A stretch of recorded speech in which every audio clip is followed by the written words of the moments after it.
Good morning students. बेटा जी आज हमने जो टॉपिक करना है बेटा, इससे पहले ना मैंने ना आपको पहले भी आपको मैंने करवा दिया हुआ capitalism, socialism and mixed economy, और उसकी मैंने आपको वीडियोस भी सेंड की थी, राइट। तो अब जो हमारा जो टॉपिक है इस चैप्टर का लास्ट है price mechanism. Basically price mechanism होता क्या है? प्राइस मैकेनिज्म वो सिस्टम है जिसमें प्राइस जो होता है वो डिटर्मिन होता है, मींस निर्धारित किया जाता है forces of demand and supply in the market. Means जो हमारी इकोनॉमी में सप्लाई और डिमांड है ना, उसके अकॉर्डिंगली हमारी इकोनॉमी में प्राइस जो है वो डिटर्मिन होता है, ठीक है। तो इस तरह से हमारे जो भी इकोनॉमी फ्लक्चुएशंस आती हैं वो हमारे डिमांड एंड सप्लाई के कारण ही फ्लक्चुएशंस आती हैं। तो हमारे पास दो कॉन्सेप्ट है जिसमें हम बात करेंगे कि प्राइस मैकेनिज्म जो है वो किस किस इकोनॉमी में कैसे कैसे डिटर्मिन होता है। Price mechanism under free market economy. अब फ्री मार्केट इकोनॉमी वो होती है जिसमें गवर्नमेंट जो होती है वो कोई इंटरफेरेंस नहीं करती। इसका मतलब ये हुआ कि जो भी हमारी इकोनॉमी में प्रोडक्शन होती है, राइट, वो हमारी जो है वो गवर्नमेंट उसमें कोई इंटरफेरेंस नहीं करती, ठीक है। That is called free market economy. उसके बाद ये ज़्यादातर कैपिटलिस्ट इकोनॉमी में मतलब जो डाली जाती है। अब price mechanism under the command जो इकोनॉमी होती है वो होती है जिसमें हमारी जो इकोनॉमी में गुड्स एंड सर्विसेज होती है फुली कंट्रोल होती है गवर्नमेंट के थ्रू। मीन्स गवर्नमेंट ही देखती है कौन सी चीज़ों को बनाना है, वही हमारा प्राइस फिक्स करती है, राइट। और इस तरह की इकोनॉमी को हम कमांड इकोनॉमी बोलते हैं, जिसमें हम प्राइस मैकेनिज्म मतलब डिटर्मिन करते हैं। कमांड इकोनॉमी कौन डिटर्मिन करता है? गवर्नमेंट। ये जो होती है बेसिकली ये सोशलिस्ट इकोनॉमी में ये प्राइस मैकेनिज्म डाला जाता है, ठीक है। और ये ऊपर वाला में कौन से कहाँ पे डाला जाता है? कैपिटलिस्ट इकोनॉमी में। ये डाला जाता है हमारा सोशलिस्ट इकोनॉमी में। अब सोल्यूशन हमारा क्या है कि हमने कैसे प्रॉब्लम, सेंट्रल जो प्रॉब्लम है उसको हमने कैसे फ्री मैकेनिज्म के थ्रू हमने उसको डिटर्मिन करना है। मीन्स कैसे डिटर्मिन करती है ये problems. What to be produce, what to produce means हमारे पास फर्स्ट क्वेश्चन आता है कि हमने क्या प्रोड्यूस करना है, ठीक है। मीन्स कहने का कितनी क्वांटिटी प्रोड्यूस करनी है। हमने उन चीज़ों को नहीं बनाना जो हमें पॉजिटिव प्राइस रिस्पॉन्स नहीं देती। इसका ये मतलब है कि अगर देखो हमने चीज़ बनाई, अगर वो चीज़ बिकी ही नहीं, ठीक है, तो इसका मतलब हमारा तो कोई फायदा नहीं वो चीज़ बनाने का, ठीक है। तो therefore only those commodity will with positive price to be produce. वो चीज़ें बनाएं जिससे हमारी पॉजिटिव हमें प्राइस मिलेगा। मीन्स हमें ये ना हो कि हमने चीज़ें बनाई हमें उसका वैल्यू ना मिली, मतलब उसके रिटर्न ही कुछ ना मिले। वही होना चाहिए कि हमें पॉजिटिव रिटर्न मिले। इसका मतलब हमें क्लियर होना चाहिए कि हमें पॉजिटिव रिटर्न ही मिले हमने जो चीज़ें बनाई हैं, राइट। तो कहता in which quantity in which commodities to be produce, कितनी क्वांटिटी बनानी है सो दैट कि हमारी डिमांड जो होती है वो सप्लाई की इक्वल आ जाए। सपोज करो हमने चीज़ बनाई, डिमांड लोगों ने डिमांड कर दी, बट हमारे पास तो सप्लाई नहीं थी, तो प्रॉब्लम आ गई ना इकोनॉमी में। तो ये हमारे लिए इकोनॉमी में प्रॉब्लम क्रिएट कर सकता है, ठीक है। तो इसका मतलब उतनी चीज़ें बनानी है जितनी डिमांड है। मीन्स डिमांड जितनी हो गई उतनी सप्लाई हो गई, वो डिमांड और सप्लाई दोनों इक्वल बन जाए। If quantity produce is more or less there will be disequilibrium in the market and price will fluctuate automatically। Price fluctuate करेगा ही करेगा, प्राइसेस में चेंज आएगा ही आएगा। सपोज करो डिमांड हो गई पर हमारे पास चीज़ नहीं थी, तो क्या करेगा प्रोड्यूसर? प्राइसेस को बढ़ा देगा, ठीक है। तो इकोनॉमी में फिर प्रॉब्लम आ जाएगी, राइट। तो इस तरह से इकोनॉमी में वो स्टेबल करने के लिए इसलिए नेसेसिटी है कि डिमांड एंड सप्लाई को हमने इस तरह से इक्वल बनाना है। ये हमारी फर्स्ट प्रॉब्लम सॉल्व हो गई कि हमने प्राइस और डिमांड एंड सप्लाई को इक्वल करना है with the help of price mechanism. Second, how to produce कैसे, कौन सी टेक्निक यूज करें? लेबर इंटेंसिव टेक्निक यूज करें या कैपिटल इंटेंसिव टेक्निक यूज करें? अगर तो हमें इसमें अब चॉइस करनी है, हमने ये चॉइस करनी है। अगर तो लेबर सस्ती है तो कैपिटल महंगी है, तो हमें क्या चाहिए? हमें लेबर इंटेंसिव टेक्निक को यूज करना चाहिए। अगर इसका मतलब ये हुआ जो हमारे लेबर और कैपिटल का जो प्राइस होता है वो भी उसके डिमांड एंड सप्लाई के ऊपर डिपेंड करता है, ठीक है। तो अगर हमने ये प्रॉब्लम को सॉल्व कर लिया, हमने प्राइस लेबर और कैपिटल की जो प्राइस है अगर हम इसके द्वारा थ्रू हम अगर उसको डिटर्मिन करते हैं तो ये भी प्रॉब्लम सॉल्व हो जाएगी। मीन्स हमने टेक्निक्स को देखना है कौन सी टेक्निक हमने लगानी है, वो इस तरह से पता लगेगा प्राइस के अकॉर्डिंगली, ठीक है ना। तो ये हो जाएगा हमारा how to produce. Third one, from home to produce किसके लिए चीज़ें बनाई जाएं?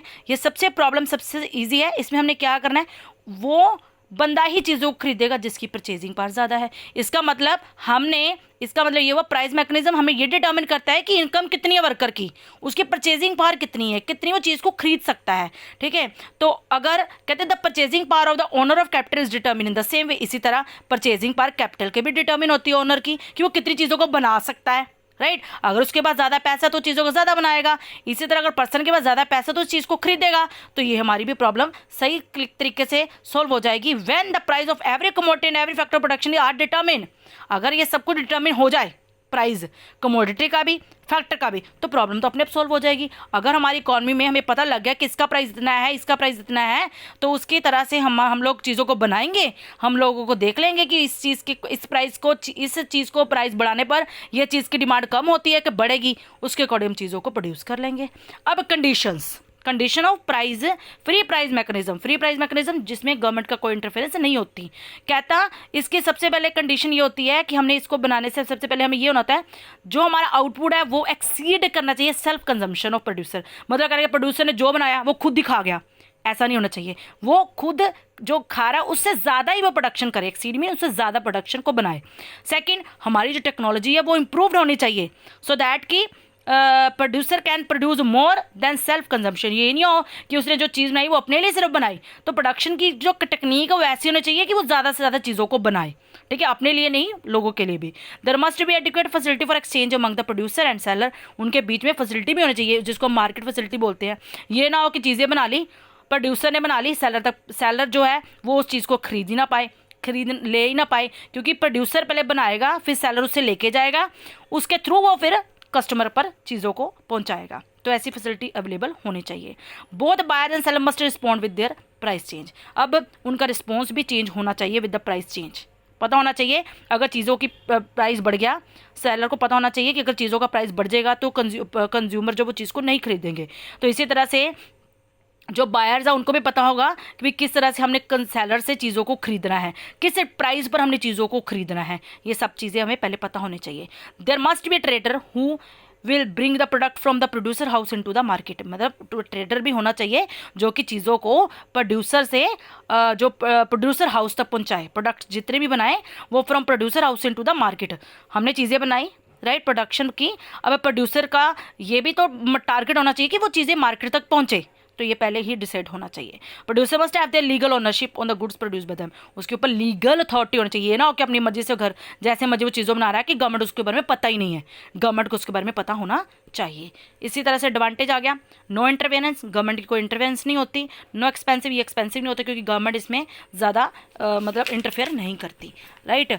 तो उसके बाद इंडिविजुअल फ्रीडम, हर बंदा फ्रीडम है, चाहे वो प्रोड्यूसर है चाहे वो कंज्यूमर है। डिसएडवांटेज सबसे बड़ी ये है कि इसमें इकोनॉमिक इनइक्वालिटी आ जाता है, क्योंकि जो चीज़ें बनाई जाती हैं, बिग लैंडलॉर्ड जो होते हैं, जो इंडस्ट्रियलाइज होते हैं, become rich, where the labourer workers gradually become poor, more poor, वो गरीब से गरीब हो जाता है, और क्योंकि उनको क्लास स्ट्रगल करना पड़ता है, उनको काम करना पड़ता है, ठीक है, पर उन डिमांड एंड सप्लाई के अकॉर्डिंग चीज़ों को बनता है, गवर्नमेंट इसमें कोई इंटरफेरेंस ही नहीं करती, तो लोग जो गरीब है वो और गरीब हो जाते हैं। इस तरह से लेबर जो क्लास है उनकी एक्सप्लॉयटेशन बहुत ज़्यादा होती है, उनको वेजेस कम दिए जाते हैं पर उनको काम ज़्यादा लिया जाता है। उसका नो सोशल वैल्यू, उनकी कोई वैल्यू नहीं होती, सोशल कॉस्ट बहुत बढ़ जाती है, मीन्स उनकी जो सेक्रीफाइस जो होता है वो ज़्यादा होता है एज कम्पेयर टू उनको जो मिलता है, ठीक है, जो उनको पॉपुलेशन, नॉइज पोल्यूशन वगैरह ये सब ज़्यादा जो हमारी इकॉनमी में फिर क्रिएट हो जाती है। उसके बाद अगला आ जाता है कंट्रोल प्राइस मैकेनिज्म होता है, जिसमें गवर्नमेंट का कंट्रोल होता है पूरी तरह से प्रोडक्शन पर, डिस्ट्रीब्यूशन पर और कंजम्पशन पर, और सेंट्रल अथॉरिटी जो होती है वो डिसाइड करती है कौन सी कमोडिटी को बनाना है, किस तरह की कमोडिटी को बनाना है, ठीक है, मैं सारा राइट जो है वो देखती है।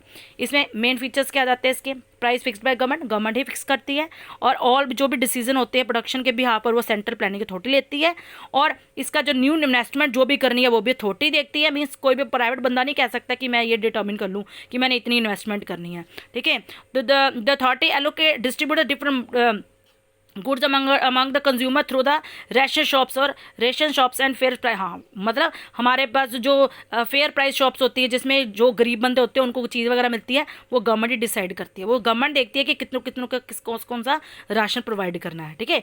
The government fixes the price of the different factor production like wages, सारा कुछ इंटरेस्ट हो गया, रेट हो गया, वो सारा कुछ गवर्नमेंट तय करेगी, कोई भी प्राइवेट बंदा उसको नहीं कर सकता। इसमें गवर्नमेंट का क्या रोल है बच्चे, प्राइजेस में, प्राइस मैकेनिज्म में गवर्नमेंट का क्या रोल है, डायरेक्ट रोल भी करती है वो, इनडायरेक्ट रोल भी प्ले करती है।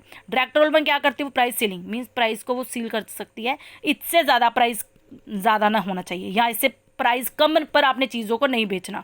पब्लिक डिस्ट्रीब्यूशन सिस्टम और राशनिंग क्या होती है, जिसमें वो लोगों को पब्लिक डिस्ट्रीब्यूशन सिस्टम के थ्रू लोगों को कम रेट पर लोगों को चीज़ें प्रोवाइड करती है, ठीक है, और राशनिंग कर देती है कि इतना ज़्यादा उनको चीज़ भी नहीं प्रोवाइड करनी। प्राइस फ्लोर और एग्रीकल्चर डेवलपमेंट एक अथॉरिटी है जिसमें वो प्राइस नीचे गिरे ना या ऊपर इसके जाए ना, वो सब चीज़ वो डिटर्मिन करती है।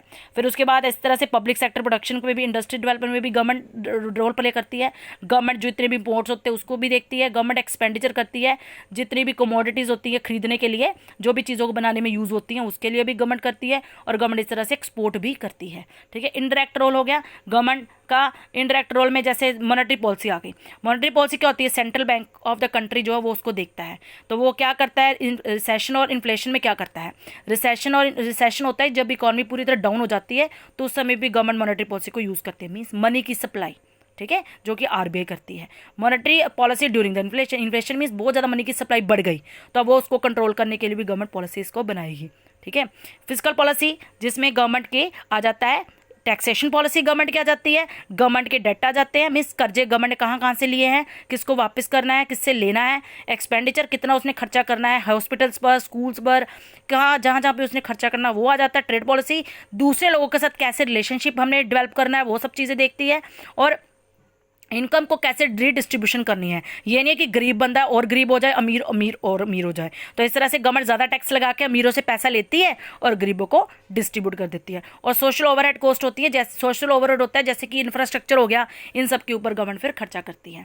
अब आप इस तरह से प्राइस मैकेनिज्म एंड कंडीशनल जो हमारा कंट्रोल्ड प्राइस मैकेनिज्म है, आप लोगों ने इसको अच्छी तरह से पढ़ लेना, बिकॉज आप लोगों को मैंने ये क्लियर कर दिया और आपने डिफरेंस ये खुद कर लेना है, सो दैट कि आपको पता लग जाएगा कि फ्री प्राइस मैकेनिज्म क्या है और कंट्रोल प्राइस मैकेनिज्म क्या है, राइट। तो इस तरह से ये आपका क्वेश्चन जो है वो कंप्लीट हो जाता है। Thank you students.